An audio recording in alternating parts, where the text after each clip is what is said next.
So this morning, one of my listeners asked a question, and it's an open-ended, vague question, and I'm not even sure how to take this question.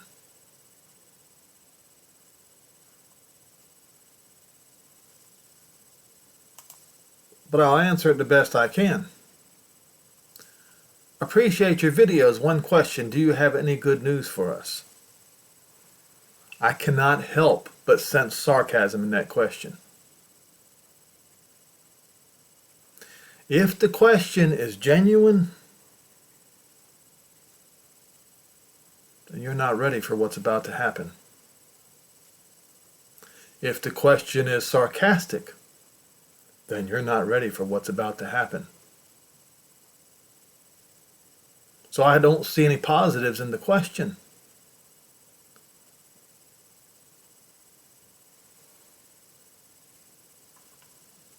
For, I don't know, 8 years, however long it's been, I've posted hundreds and hundreds of videos pointing out that the world's religions are absolutely full of false narratives and there is no truth in them at all. Proof after proof after proof after proof. Using the scriptures, the very scriptures that these religions, Christian religions, claim as their own.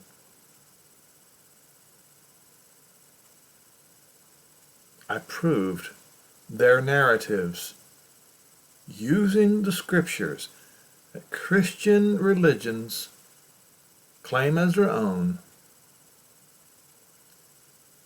to disprove their narratives.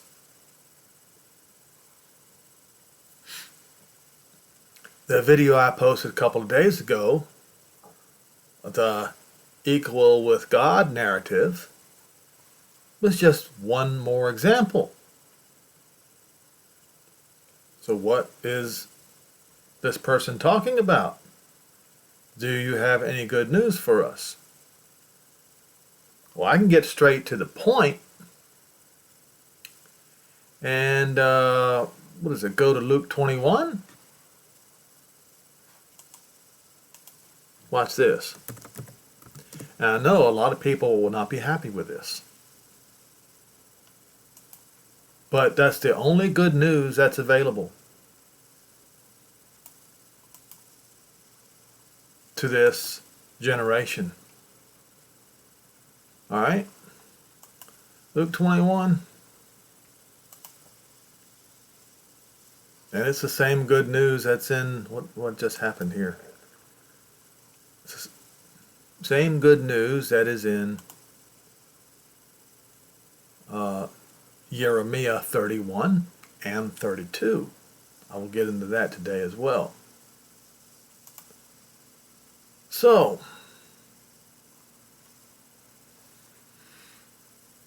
we see here the destruction of Jerusalem by the Gentiles, and we see here the distress and destruction upon the Gentiles.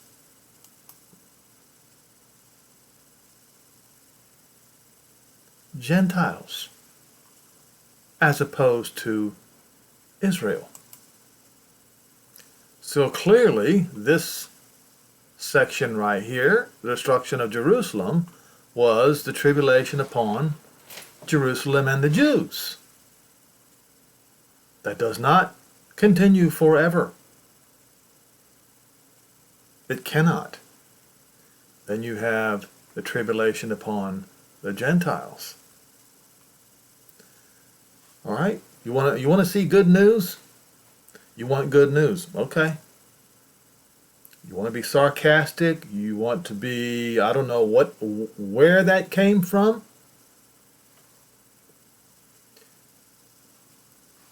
When the time of the Gentiles comes to the end,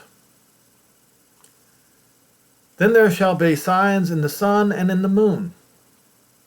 You can cross-reference that with Joel 2. In the last 2 verses, I believe it is, where it says, pillars of smoke. The word pillars of smoke in Hebrews, timara, means palm-like columns of smoke, or what we would call today mushroom clouds.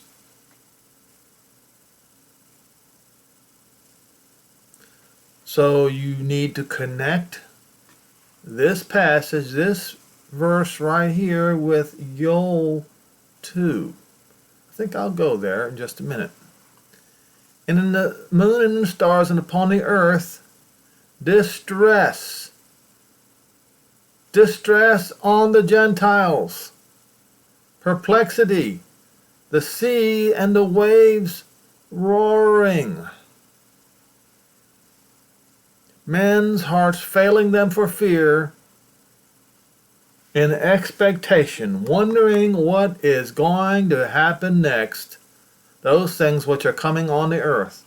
The powers of the sky will be shaken, and then, right after that, then they're going to see the Son of Man coming in the cloud with power and great glory. And when you see these things begin, when you see this right here begin to happen, and I will go to Joel 2, and we're going to get a little bit more details. But when these things begin to happen, then look up. Raise yourself up. Look up and elated. There's your good news. Be very careful asking questions like this, because if you think that you are going to take modern technology with you to the kingdom in Israel, you are sadly mistaken. All the things of this world are going to be destroyed, just as happened in the flood. There's no trace, or barely a trace, of the pre-flood world. And of course now, there are old so-called Native American elders who imply that there was a renaissance before the great flood came and the great spirit destroyed them. This is what some of them say.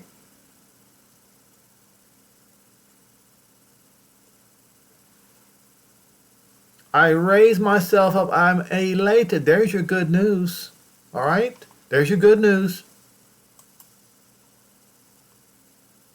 The signs in the sun and the moon and the stars, when these things begin to happen, okay, when you see the Son of Man coming, but when you see these things begin to happen, these are the beginnings of this event.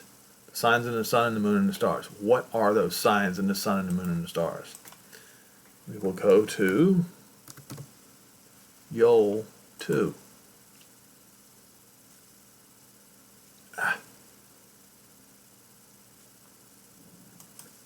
Why do I say Joel and not Joel? Because Joel is not pronounced Joel. That is a English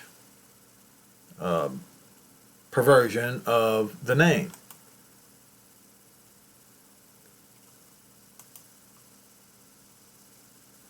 Okay. So Joel 2. And as I said,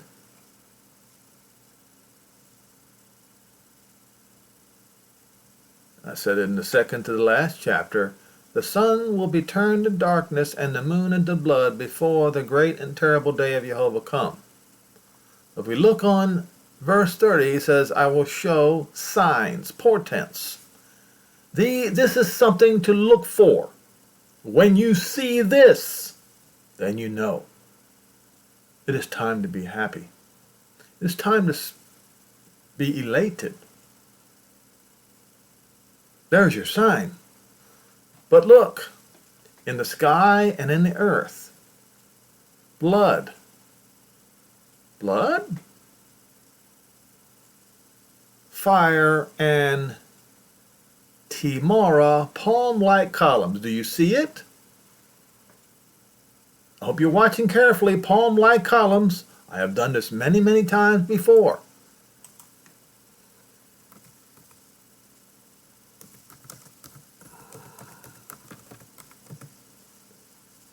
All right.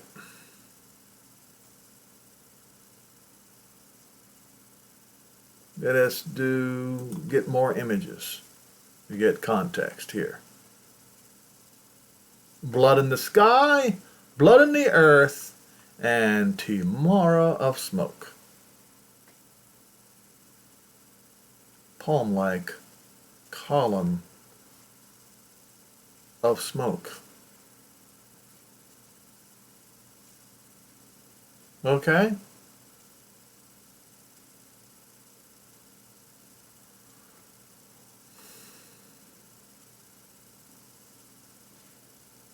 Now, am I assuming that's what it's talking about? No.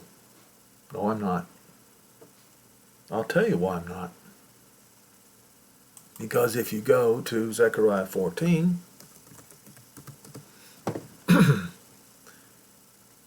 it becomes more and more abundantly clear. And then when you go to Revelation 9, verse 17 to 18, you can only come up to one conclusion.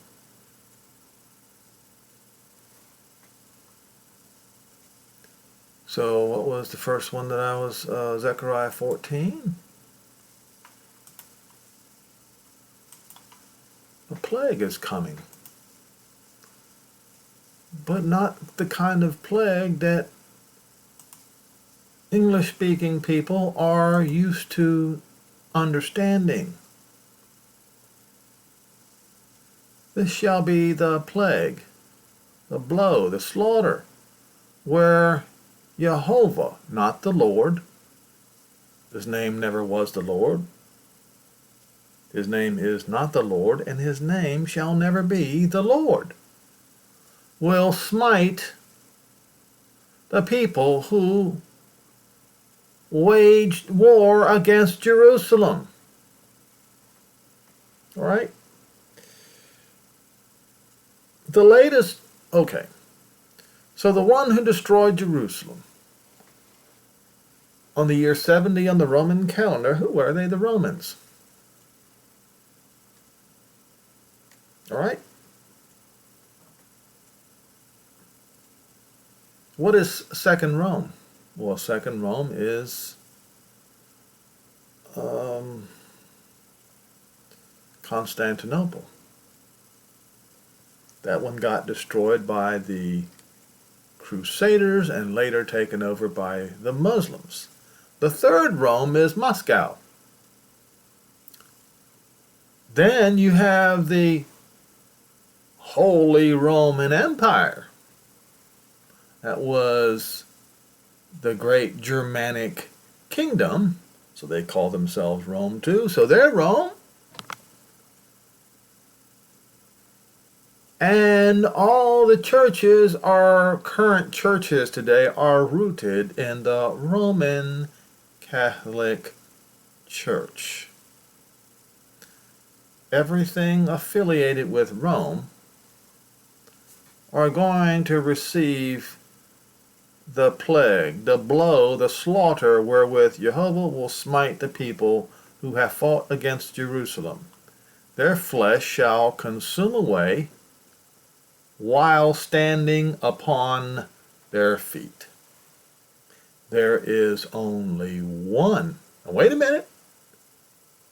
Before you think that he's just going to throw his hands out and throw thunderbolts out there to do this, you're not paying attention.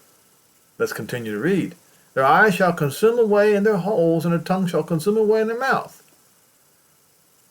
On that day, it doesn't say it shall come to pass on that. It just says on that day, a great tumult. This quietest discomfiture What kind of disquieted discomfiture? From Jehovah shall be, and they will strengthen every one on the hand of his neighbor, and his hand shall rise up against the hand. World war. And guess what it starts with? It always starts with the hand of his neighbor. That's how World War I started. That's how World War II started. And now we have Russia starting a war against not only his brother but his neighbor. And it will start World War III.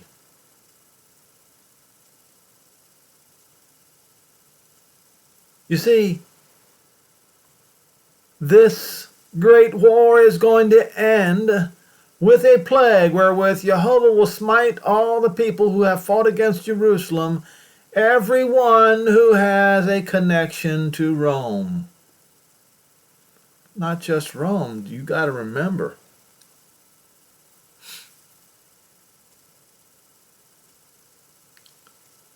There were others besides the Romans who invaded Jerusalem.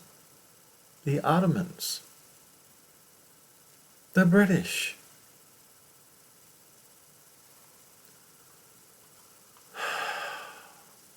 This great tumult, this great world war is going to end with people, their flesh will consume away while they stand upon their feet, and their eyes shall consume away in their holes, and their tongues consume away in their mouth.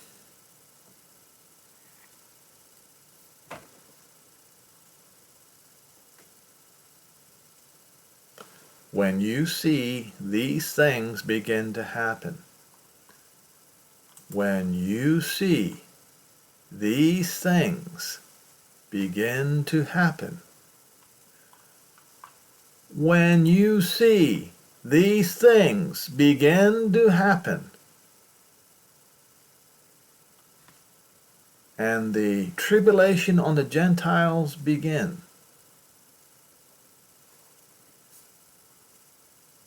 then lift up your head and be elated. Now, some of you may think that that's a bit, for lack of a better word, monstrous. How dare you? Hey, you know what? I'm going to do it. I'm going to be happy. The reason is, you ready for this? Those of you who like to chide me for wearing this yellow star, because the shame that the Jews had to endure, the suffering that the Jews had to endure for over 2,000 years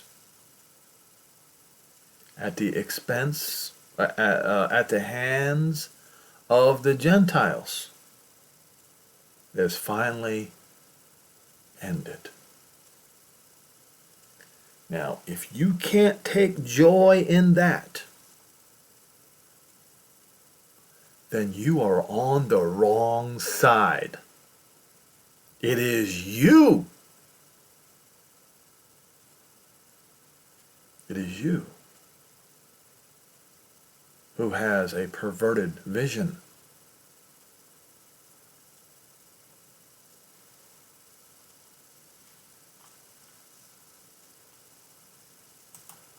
Isaiah, let's go to Jeremiah. I wanted to go to, go ahead and do this one right here. Rome.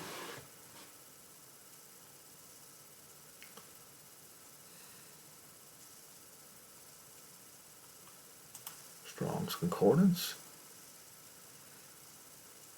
In that day, Jehovah, with his severe and great and strong sword shall punish the serpent, the dragon, the piercing serpent, Leviathan, that crooked serpent, and he shall slay the dragon that is in the sea. What dragon that is in the sea? Would you like to see him? Would you like to know what that dragon is? I'll show it to you, actually.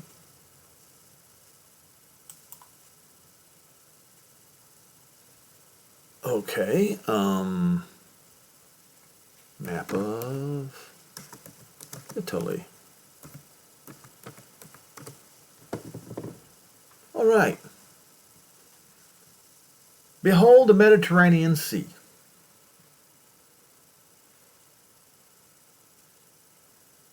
You see anything yet?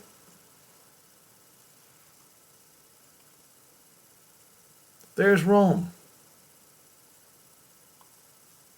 They call Italy the boot. But Jehovah calls it something else. A serpent. Now, before you say, oh, that's a bit of a stretch, let me provide you with some proof. Okay, here we are at the Vatican, and there is that serpent. Right here. Right here, the dragon. All right? There he is. Right there for you to see. At the Vatican.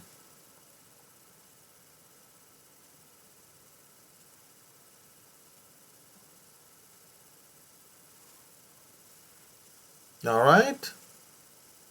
There is your dragon in the middle of the sea. What is this? This is also the flag of Wales, also the flag of the kingdom, when Queen Elizabeth was still alive, that was her flag. And Prince Charles was once the Prince of Wales, so that's also his flag.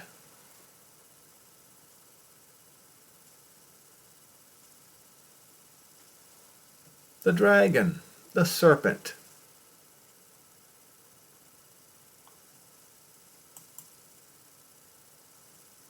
Who lives in the what sea?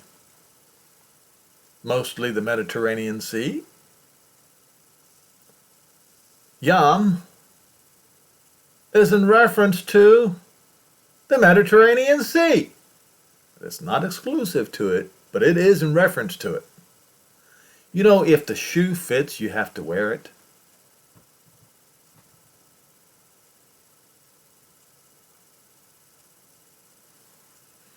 Now, in what day? The deliverance of Israel.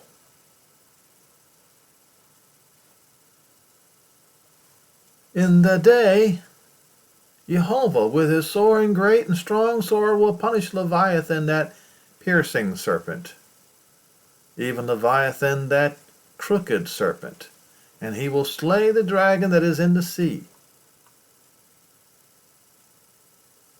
Okay? Now,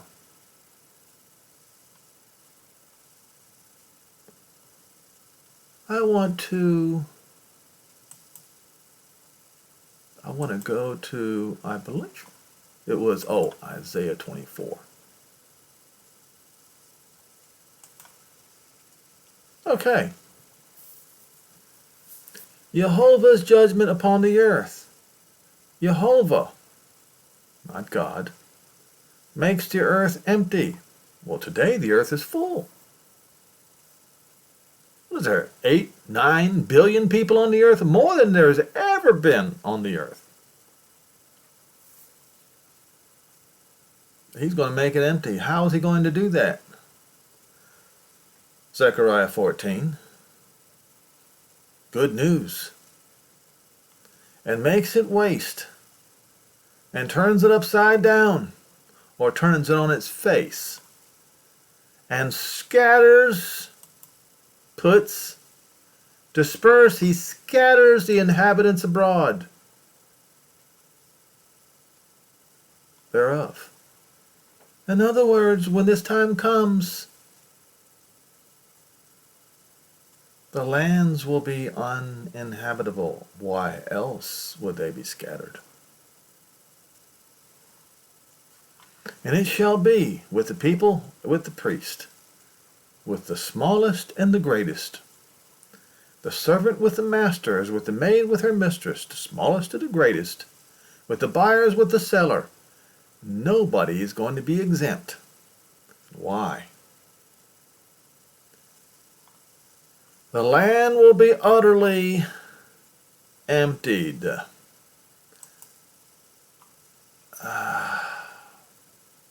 Empty.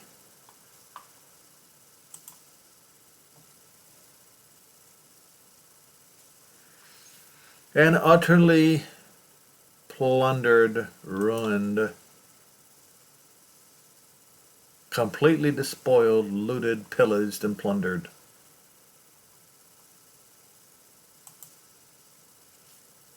If you read Isaiah 60, you will find out where that plunder, where the loot is going to go.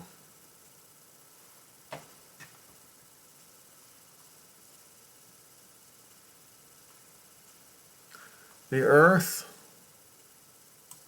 a ball, grieves,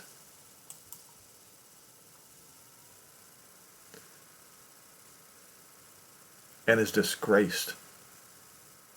The world has become weak and disgraced. The haughty people of the earth, well, that includes presidents, dictators, kings, the WEF, etc. They now are weak. The earth is defiled, is polluted, is profaned under the inhabitants thereof, because they have done what? Transgressed direction, instruction. They transgressed the scripture. They perverted it, polluted it, as I have for the past 8 years been telling you on YouTube. They changed everything. They've changed not only the ordinance, they changed names, they changed days, they changed back to paganism.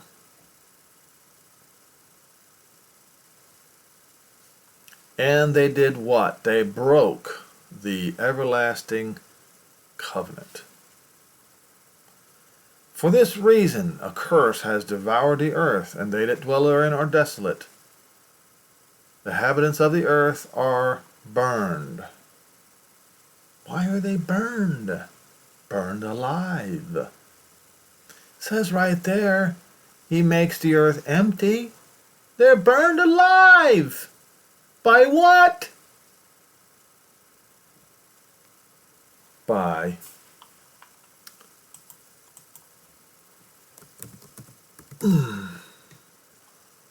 Revelation 9, not 8, 9,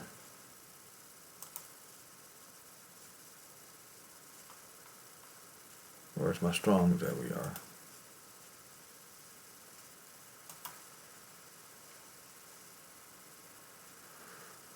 And the sixth messenger sounded, and I heard a voice from the four horns of the golden altar which is before Jehovah Elohim, not God, saying to the sixth messenger which had the shofar, loose the four messengers which are bound in the great river Euphrates.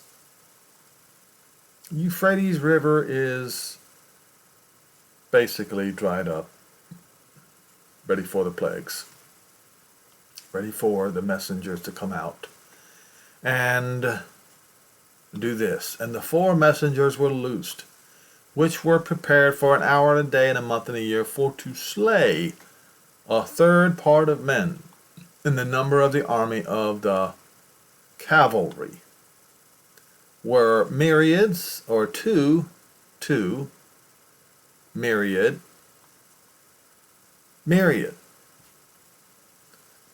or it can be 10,000, 10,000. It does not say 10,000 times 10,000. It doesn't say that.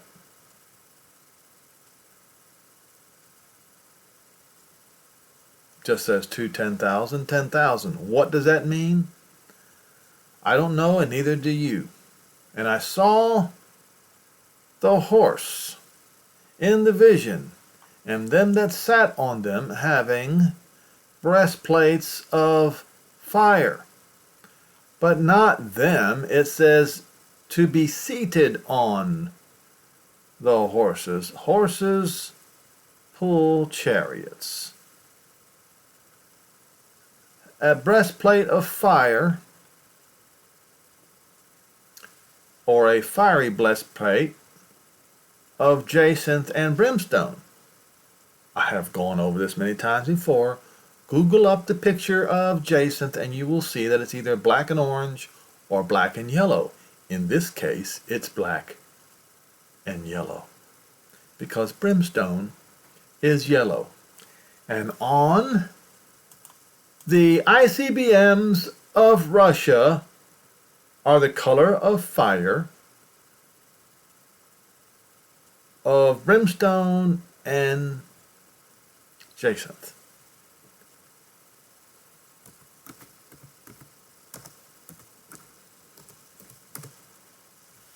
You're asking me for good news. What kind of good news are you asking for? This is your good news. The destruction of this world is your good news, and it looks like, according to Revelation 9, verses 13 through 19, and look what we have here. On the breast, that's which was seated on it, seated on this, on its breastplate is the color of fire, jacinth, and brimstone. Now, in theory, you can even say that this red star is the color of fire, and then jacinth and brimstone. Jacinth, once again, I don't need to make another window. You've seen this many, many times. Jacinth.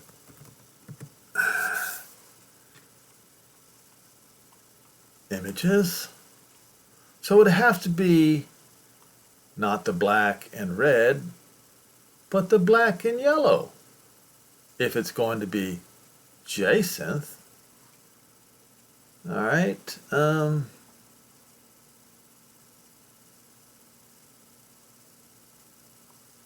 But anyway, you get the point.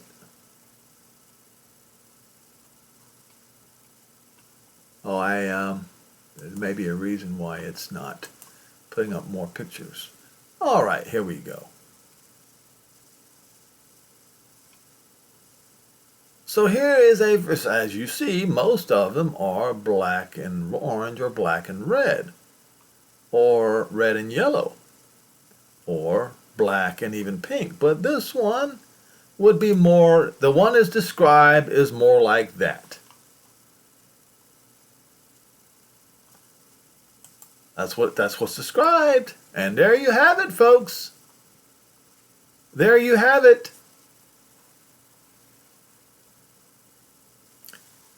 And with this red star, this yellow stripes, and the black stripes, that is your color of jacinth. And these are the weapons of Russia that Russia has been threatening for the past few months to use against NATO nations.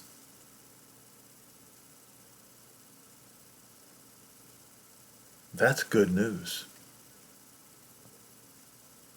You want good news? I'll give you good news. The faster this day comes, the better the news is. I'm not being sarcastic. I gave you proof. If you don't agree, then you are on the wrong side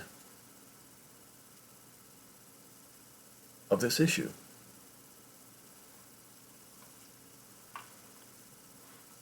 Now, we go back here, and because what? Because they have transgressed the laws, changed the ordinance, and broke the everlasting covenant. What everlasting covenant did they break?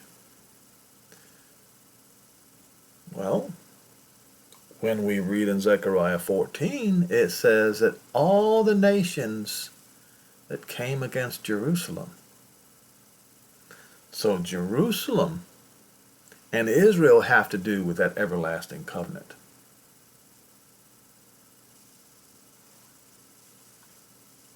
Do I need to read it again? This shall be the plague wherewith Jehovah will smite the people, all the people who fought against Jerusalem. So,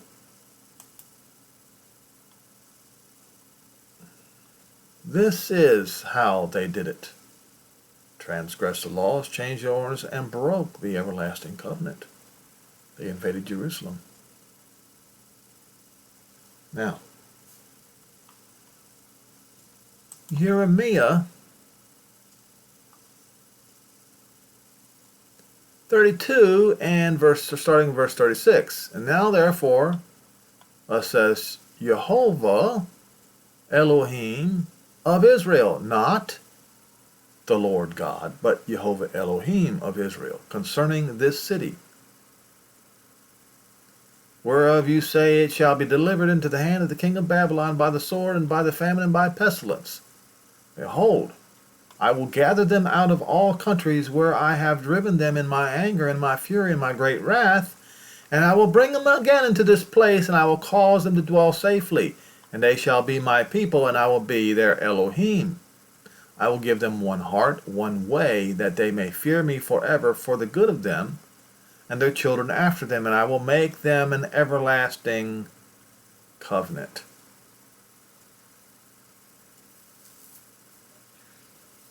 What covenant is that? You ready? All you have to do is step back one chapter and you'll find it. So we will step back to Jeremiah 31. All right. The day comes, says Jehovah, that I will make a new covenant. You notice the name of this YouTube channel? This BitChute channel? The new covenant is for Israel. New, Chadash, means new. Berith means covenant. With the house of Israel and with the house of Yehudah. It is impossible to mistake that for the church. Not according to the covenant that I made with their Ab, in the day that I took them by the hand to bring them out of the land of Egypt, which my covenant they broke when I was a husband to them, says Jehovah. This shall be the covenant that I will make with the house of Israel. In the after part, right? In the following part. Watch this. Yoel 2. In the after part, Achar. In the after part, I will pour out my spirit upon flesh. Your sons and your daughters shall prophesy, and your old men shall dream dreams, and your young men shall see visions. Upon the servants and upon the handmaids in those days will I pour out my ruach.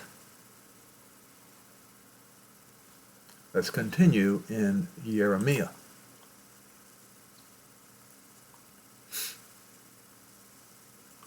In the after part, says Jehovah, I will put my Torah in their inward parts and write it in their hearts, and I will be their Elohim, and they shall be my people.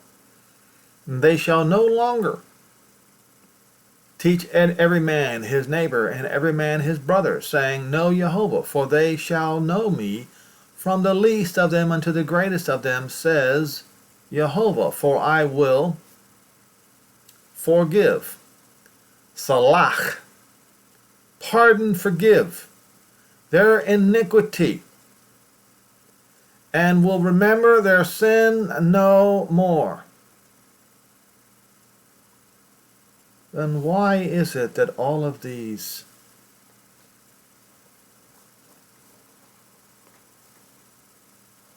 houses of worship of the oppressor sitting in the sides of the north of Mount Zion,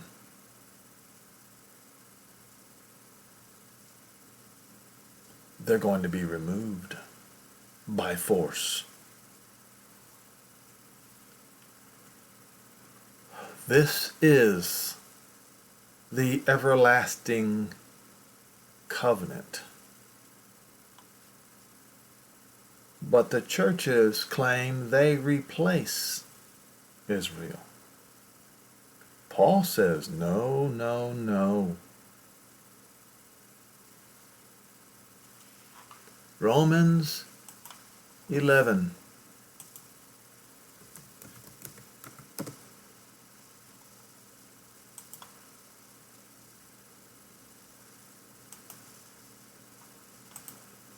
When the flood came, there was good news.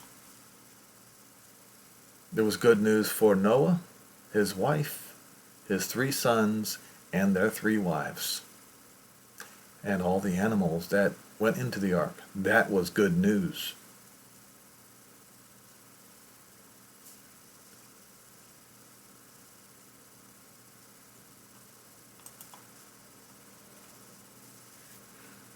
Why did Paul have to chastise these Romans, cajole these Romans?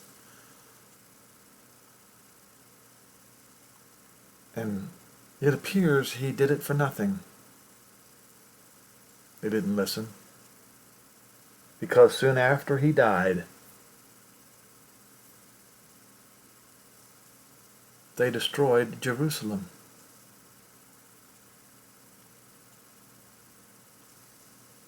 Has Jehovah cast away his people?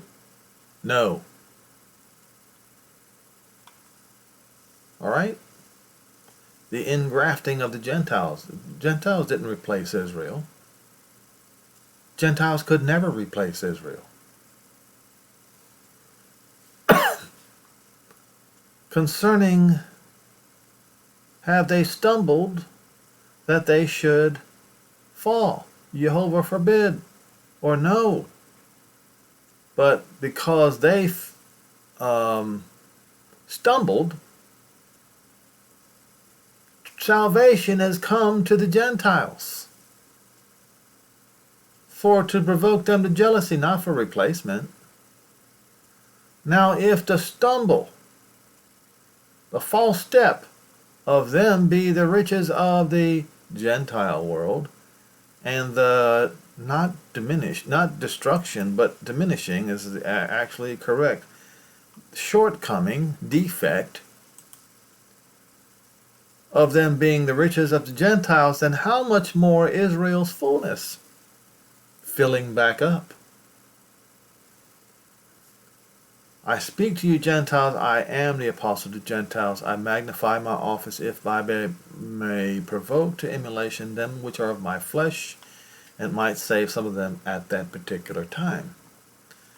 Because if the temporary casting away of them be the reconciling of the world, what shall the receiving of them be but life from the dead. But you Christians, you Gentiles, you don't want to hear that, do you?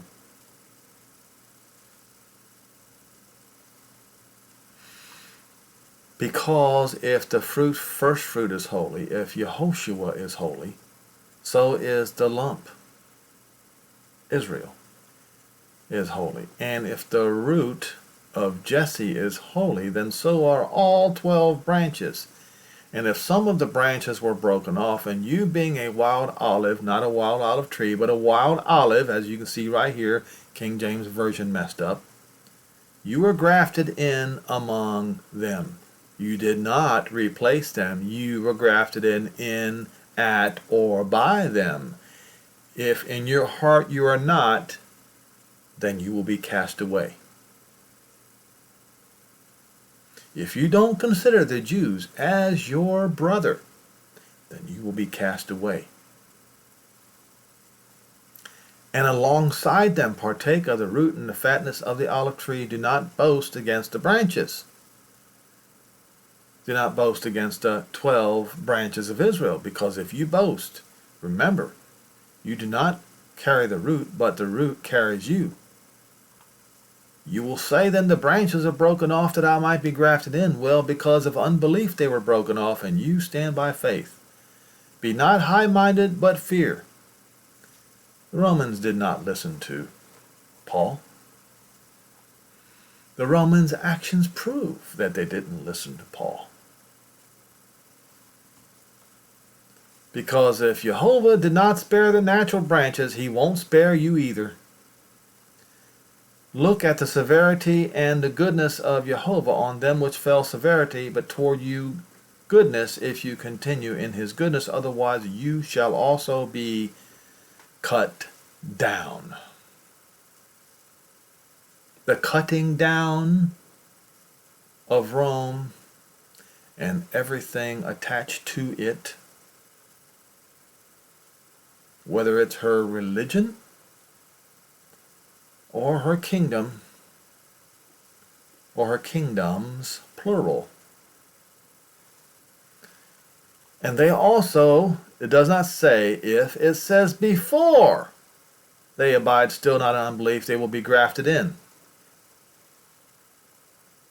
He's going to gather them up first, or he's going to pour out his Ruach Kodesh upon them, and as he is doing it, he's going to gather them in. They will be grafted back in, because he is able to graft them back in again. And you Christians don't believe that. If you were cut out of the olive tree, which is wild by nature, and you grafted by contrary to nature to a good olive tree, how much more advantage shall these, which are of the natural branches, be grafted into their own olive tree? For I would not, brethren, that you should be ignorant of this mystery, lest you should be wise in your own conceits, that partial blindness has happened to Israel until the fullness of the Gentiles be come in, or as it says in Luke 21, when the time of the Gentiles is fulfilled. Why, who is he telling them when you see these things begin to happen? Lift up your heads, look up with elation. Am elated. Who is he? Israel. Because when the Roman Empire is ended, when the time of the Gentiles is ended, all Israel shall be saved. That's your good news. Because it is written, there shall come out of Zion the deliverer, who will turn away unrighteousness from Yaakov. Because this is my new covenant, my everlasting covenant, the one that the Romans broke. When Jehovah was talking to Jeremiah about that everlasting covenant, yes, it is true that when Israel rejected the Moshiach, that Satan was turned loose upon him, but the people of Satan were the Romans. And the Romans broke the covenant. They separated the Jews from Jerusalem. And there will be a hefty payment for that, a hefty price to pay. Destruction.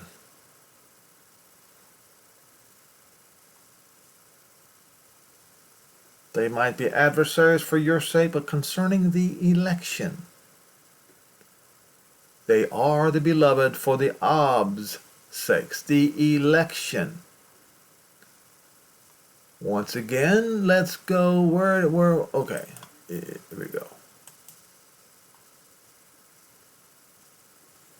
So, we go here. And then he shall send his messengers with the great sound of a shofar, and the messengers are going to be the two witnesses. You'll see it if you read Isaiah 66 in the last half very carefully. The sound of a shofar, and they shall gather his elect. Concerning the election, eloge, they are beloved for the patriarch's sakes, for the Ab's sakes, for Jacob's sakes. For Jacob, his servant's sake.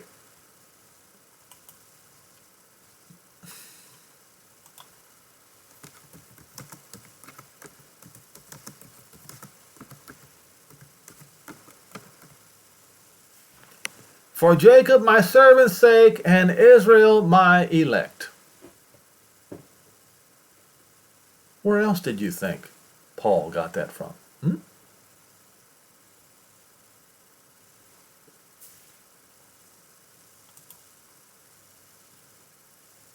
Because the gifts and calling of Jehovah cannot be changed.